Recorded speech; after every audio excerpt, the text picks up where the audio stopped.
The late afternoon sun filtered through the pine trees, casting long shadows over the narrow dirt road that cut through the forest preserve. Weston Hale sat behind the wheel of his old green truck, the familiar creak of the suspension matching the rhythm of the gravel crunching beneath the tires. He'd driven this path 1,000 times over the years, but today, something felt off. The birds were quiet, the wind had stopped, and Bo, his loyal German shepherd, hadn't moved from his seat, ears perked, eyes fixed on something deep within the trees. It was supposed to be a routine patrol. Weston had received an alert from one of the motion-activated cameras set deep in the restricted area of the preserve. Usually it was a deer or a bear triggering the sensors, sometimes a lost hiker. But the stillness in the air and Bo's tense posture were warning signs Weston had learned to trust. He slowed the truck, rolled the window down, and listened. Nothing. Not even the usual buzzing of insects. Then came the sound. It was faint at first, like a low whimper, muffled and broken. Weston turned off the engine. Bo immediately jumped out of the passenger side and took off into the trees, moving fast but quiet, nose to the ground. Weston grabbed his flashlight and followed, boots crunching leaves, heart pounding harder with each step. He didn't call out. If something was injured or worse, dangerous, he didn't want to spook it. About 30 yards in, he saw Bo. The dog was standing still in a small clearing, completely focused. And that's when Weston saw what he was holding in his mouth. Not a rabbit, not a raccoon. It was a cub. Weston stepped closer, his stomach tightening. It was a lion cub, small, golden, with faint spots still visible on its fur, and alive. Bo gently placed the cub on the ground and looked up at Weston with eyes that weren't asking for praise. They were asking for help. Weston dropped to one knee, stunned. How in God's name did a lion cub end up here, in the forests of North Carolina? There were no zoos nearby, no known illegal breeding operations. Nothing made sense. But before Weston could even touch the cub, Bo turned back toward the trees and let out a sharp bark. The kind of bark he used when something or someone was close. Weston's breath caught. He wasn't alone. And whatever was watching from the shadows wasn't supposed to be there. Weston didn't move. His eyes scanned the tree line as the bark echoed and faded into silence. Bo stood in front of the lion cub protectively, his body rigid, his ears pinned back. The air felt thicker now, like it was holding something in it. A presence. Weston's training told him to fall back, radio for backup, get the animal somewhere safe. But his gut, that instinct honed by years in the wild, told him not to look away. Something was watching them. Then the sound came again, but not the cub. It was heavier, dragging, like a large animal moving slowly through dense brush. Weston tightened his grip on the flashlight and took a slow step forward. Bo let out another low growl, and the cub whimpered softly, curling its tiny body against the dirt. The fear in the little creature's eyes was different now. It wasn't pain. It was recognition. It knew what was coming. Stay, Weston whispered to Bo, not sure who he was really talking to, the dog or himself. His hand hovered near the sidearm on his belt, just in case. Then, from between two massive tree trunks, a shape moved. Not quickly, not threatening, but purposeful. A figure. Human. Weston's heart rate doubled. The man stepped out into partial view, and what Weston saw made his blood run cold. The man was dressed in tattered camo, his boots covered in mud, his face partly hidden behind a scarf and an old baseball cap. He carried nothing, no bag, no weapon, not even a visible phone. But what truly sent a chill down Weston's spine was the expression in the man's eyes. Calm. Too calm. As if this wasn't a surprise. As if he'd been expecting Weston. Beautiful animal, isn't it? The man said, his voice low and steady. Been following her since dawn. Weston didn't answer right away. He took a step between the cub and the man, his body tense. This lion, how did it get here? He asked, voice firm. There's no way it wandered in on its own. The man gave a thin smile and tilted his head. That depends on what you mean by on its own. Then, without another word, he turned and walked back into the woods, vanishing into the trees like smoke. Weston took one hesitant step after him, but Bo barked sharply again. Behind them, the cub let out a soft cry, and when Weston turned back to look at it, he saw something on its fur he hadn't noticed before. A small, numbered tag, stapled to its ear. Weston crouched beside the lion cub, his heart still pounding from the brief but unsettling encounter with the man in the woods. Bo remained close, scanning the tree-line with his ears twitching and nose high. Weston carefully leaned in, brushing away the cub's fur near its left ear. The tag wasn't just a random piece of metal. It was stamped with a number, 07-531A. Clean, industrial, and unmistakably official. It looked like something you'd see in a lab, not in the middle of a forest preserve. He reached into his jacket pocket and pulled out his phone, snapping a picture of the tag before gently touching the metal. The cub flinched but didn't resist. There was no visible injury, but the skin around the staple was slightly inflamed. Whoever did this didn't care about the pain they caused. Weston felt a wave of anger rise in his chest. Not just because the animal was hurt, but because something like this was happening here in his preserve. He stood, eyes narrowing as he scanned the forest again. The strange man was gone. Completely. Not a sound, not a broken branch.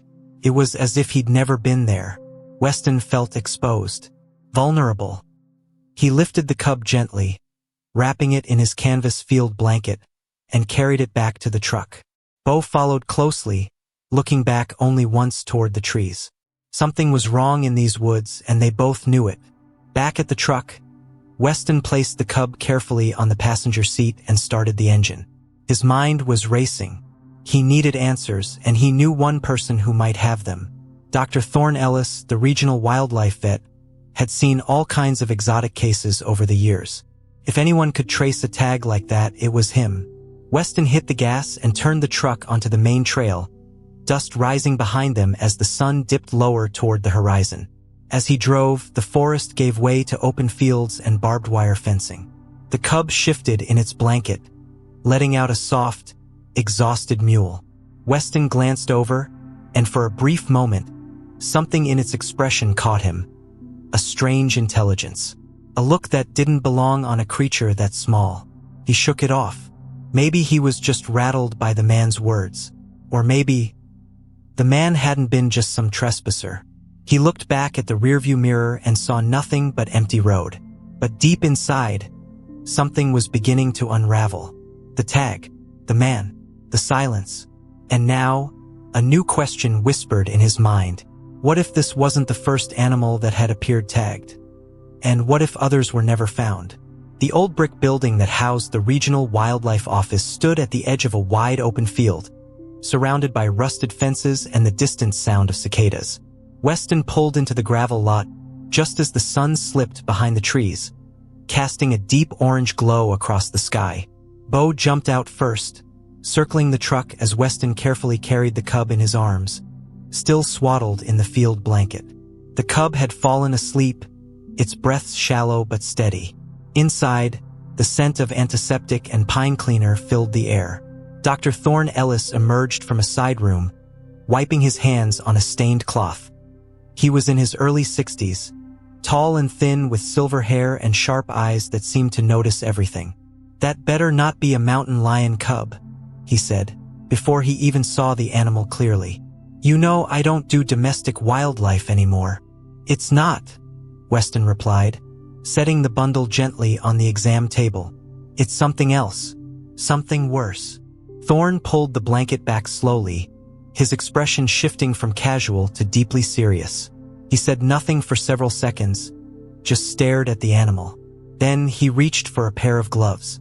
"Jesus, this is a Panthera leo, a full-blooded African lion." His voice dropped.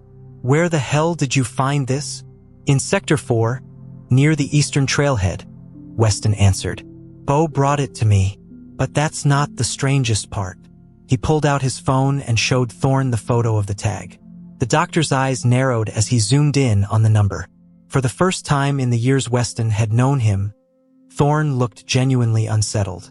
This is a federal research tag," Thorne said quietly. These aren't used in zoos or rescue centers. Only in classified studies, usually by defense contractors or private labs. And they're not even supposed to exist in the wild. Weston's heart sank. Are you saying someone released this animal? On purpose? Thorne didn't answer immediately. Instead, he leaned down and checked the cub's vitals, scanning for any signs of internal harm. When he stood back up, his face was pale. You need to take this seriously, Weston. If this cub is here, tagged like this, then someone is doing something illegal and dangerous. And they're doing it near your preserve. Weston looked down at the cub, suddenly feeling like he was standing at the edge of something much bigger than he could see.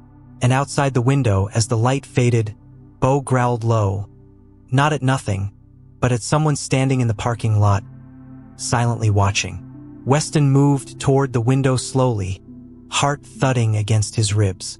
Bo remained at his side, lips curled in a low growl, muscles taut like coiled rope. Outside, the parking lot was still bathed in the fading twilight, and standing near the edge, just past the last parking space, was a man in a dark hooded jacket. He wasn't moving, wasn't approaching, just standing there, watching. Thorne stepped beside Weston and followed his gaze. You know him? The doctor asked, his voice low. No, Weston said, though the silhouette triggered something familiar. The posture, the stillness. It reminded him of the man in the woods. But it couldn't be.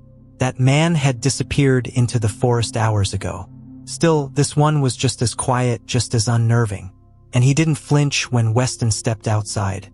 Weston opened the clinic door, hand instinctively resting near his holster.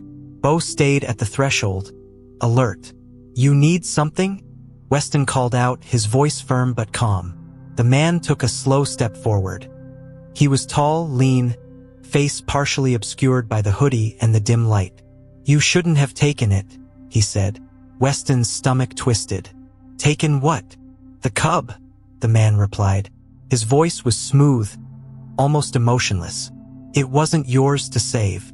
Weston stepped forward. Who are you? Where did it come from? What the hell is going on out there? But the man didn't answer. Instead, he reached into his pocket, and for a split second Weston's hand tightened around the grip of his sidearm. Ready. But the man didn't pull a weapon. He tossed something small onto the ground between them. It landed with a soft clink on the pavement. A USB drive. Then, without another word, the man turned and walked into the field behind the clinic, disappearing into the tall grass as easily as he'd appeared. Weston stared after him, pulse still racing. He bent down, picked up the flash drive, and turned it over in his hand. There was a sticker on one side, Nilo Project, Phase 3. Inside the clinic, the cub stirred. Bo barked once, sharp and loud. Weston turned back and saw Thorne standing by the table, pale and wide-eyed. I've heard that name before, Thorne whispered, but not in public records. Only in a buried report from a closed military case, one that was supposed to be destroyed. Weston looked down at the flash drive in his hand, suddenly realizing he hadn't just stumbled into a crime, he'd stumbled into a cover-up. The office was quiet, lit only by a dim desk lamp and the soft glow of the old desktop monitor. Weston sat with the USB drive plugged into the computer, his jaw clenched tight. Thorne stood behind him, arms crossed, silent. Bo paced slowly near the door, still uneasy from the earlier encounter. Outside, the wind had picked up, and with it, the sound of rustling trees, a reminder that something or someone was still out there. When the files loaded, the folder titled Nilo Project, Phase 3, opened without a password. Inside were dozens of documents, images, and short video clips.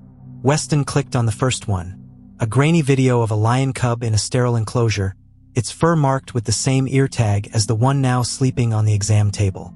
A voice played over the footage. Subject 07-531A, showing accelerated stress response.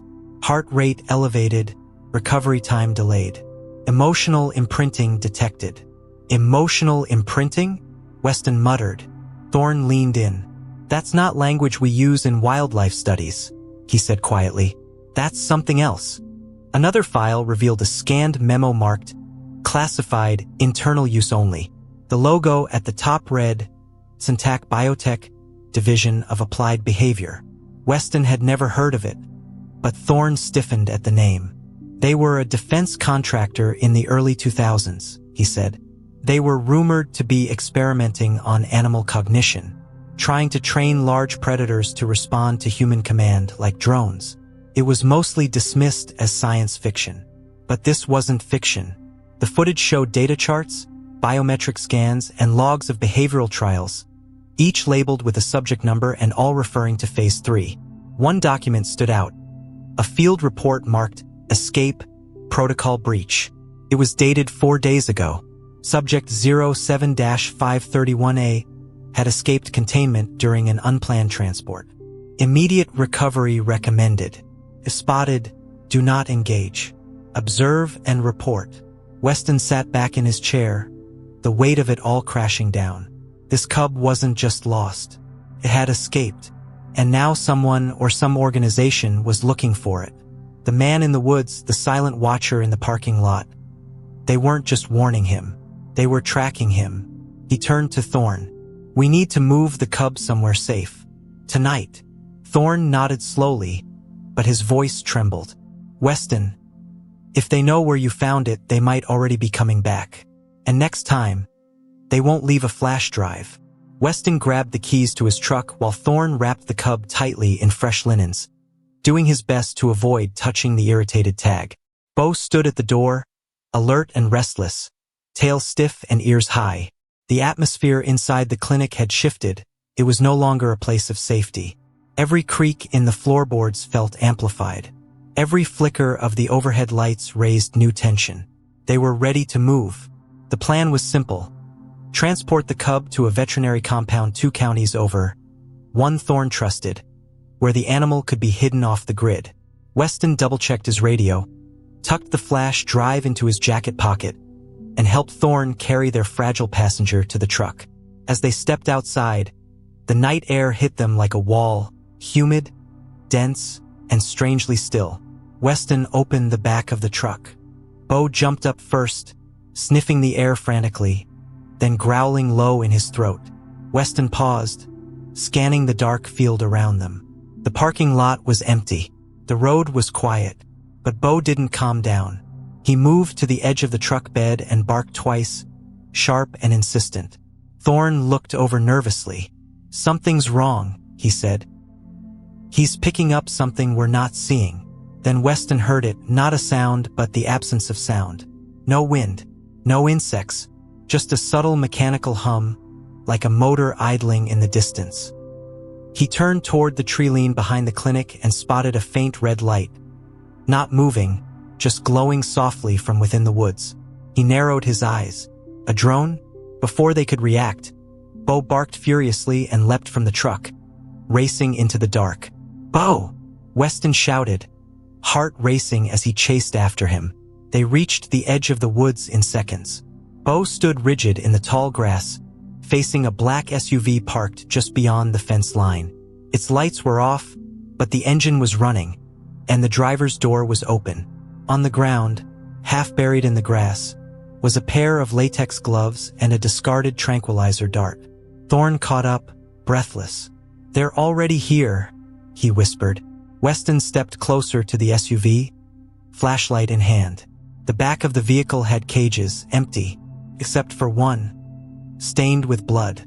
And then the truck's engine shut off by itself. Weston backed away from the SUV, his flashlight trembling slightly in his grip. Bo stayed close to his side, eyes fixed on the empty cage still stained with blood. The air smelled like metal, chemicals, and something else, fear. Weston didn't need to say it out loud. Whatever had been inside that cage hadn't left on its own. Thorne circled around to the driver's side, his breath shallow.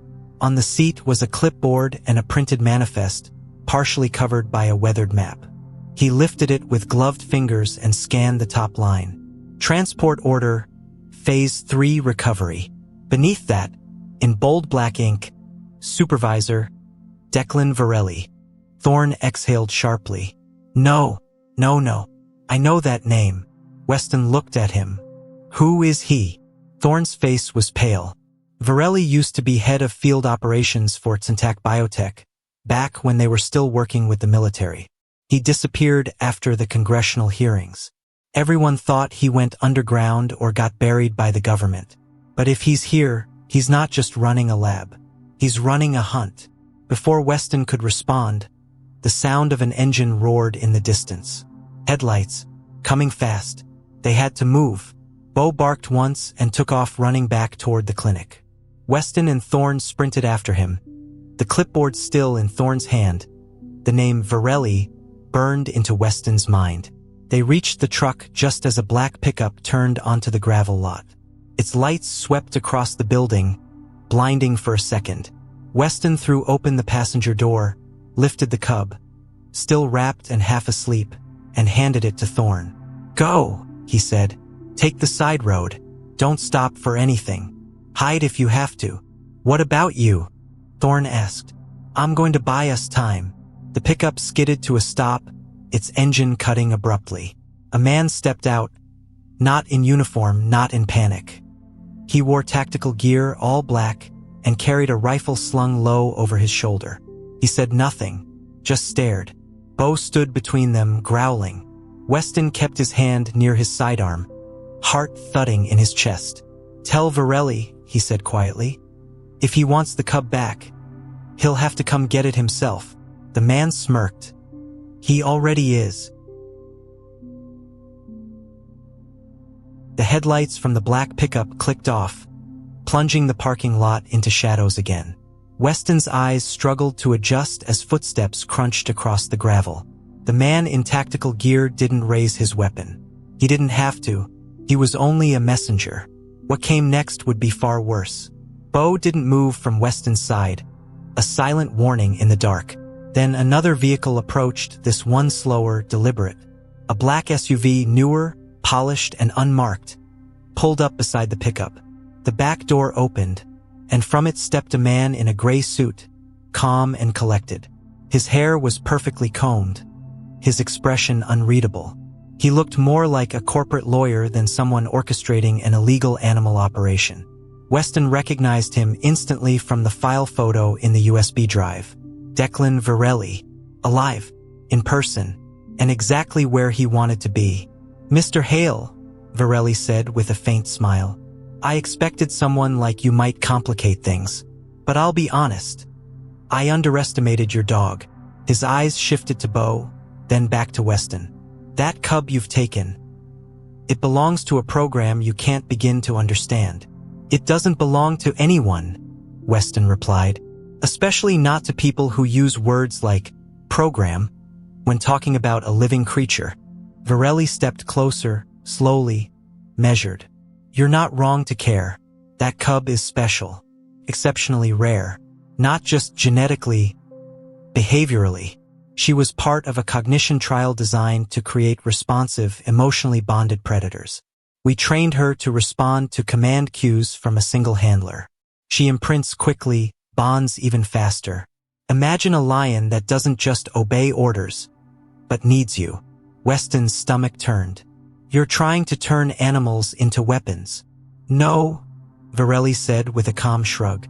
"We're evolving them." The moment hung in the air like a wire pulled tight.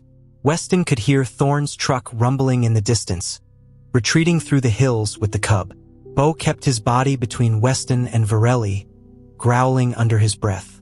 "You know where she is," Varelli said, "and you're going to lead us to her." Weston looked around. 3 more men had emerged from the SUV, fanning out around the lot. All armed, all silent. He had no escape, no advantage, but he had Bo. And as Varelli gave the signal to move, Bo lunged first, straight toward the man on the left, buying Weston the only thing he needed: time.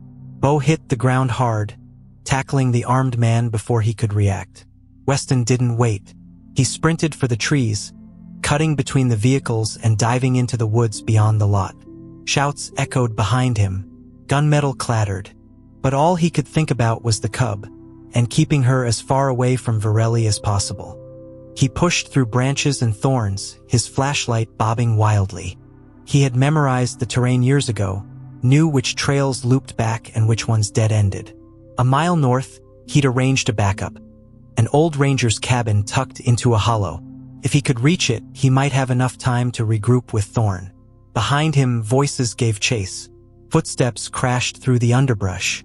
Weston ducked low, breathing hard, trying to keep his steps silent. He pressed a hand against the small cut on his cheek from a stray branch. Blood, sweat, and adrenaline blurred everything together. But he kept moving. At the cabin, he found what he prayed for. Thorn's truck parked out back, engine running. The rear doors were open. The cub nestled in a crate, blinking slowly. Thorn stood by the front, wide-eyed. "They're coming," Weston said. "We have maybe 60 seconds." Without a word, Thorn reached into the glove box and handed Weston a file. The original documents from the USB, now printed and signed. "This is everything. I made copies. Sent one to an old friend in the press. If we don't make it out, this still gets out." They didn't have to wait long.